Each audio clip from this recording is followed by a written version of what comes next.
Welcome back to Therapy Thursday.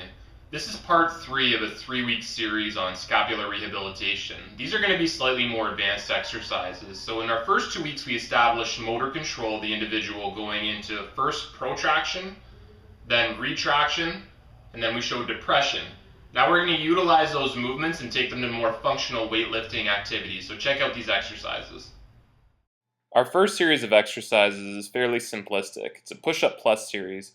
Katie here is a national level master swimmer. You can see just the very basic push-up plus where Katie's trying to hold protraction at the top of each push-up. So she's trying to round her shoulders around the front. If you're looking just to isolate the protraction, you can keep the elbows locked and utilize a TheraBand for some additional resistance at the top.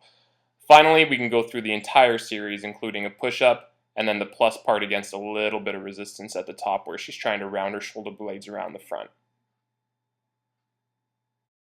This next progression is slightly more advanced.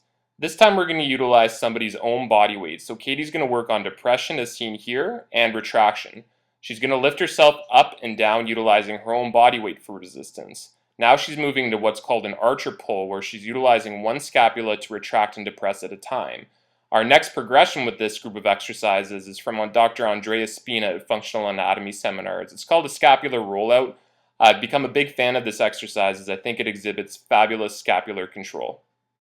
This next progression are some of our favorite exercises called the farmer's walk and the waiter's carry. The first one's a farmer's walk. Johnny's going to maintain scapular retraction, which you just saw, and walk with the 2 heavy torpedo weights, maintaining the retraction the entire time throughout the exercise.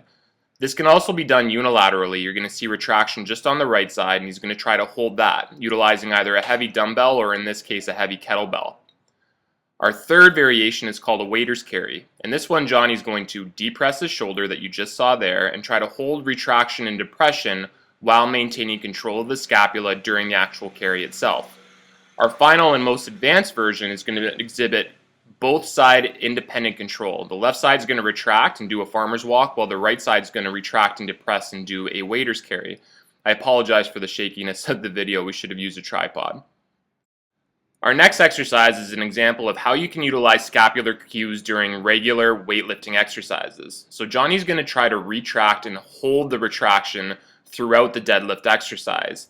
The weight's going to want to bring his shoulder blades around the front or protract, but he's going to fight that utilizing his scapular muscular control. Our final series of exercises are the most advanced ones we like to give. The first one's just a generic ring row holding retraction. So you saw Johnny try to pinch his shoulder blades together while he rows himself up. He's trying to maintain that retraction and not allowing his shoulder blades to come around the front.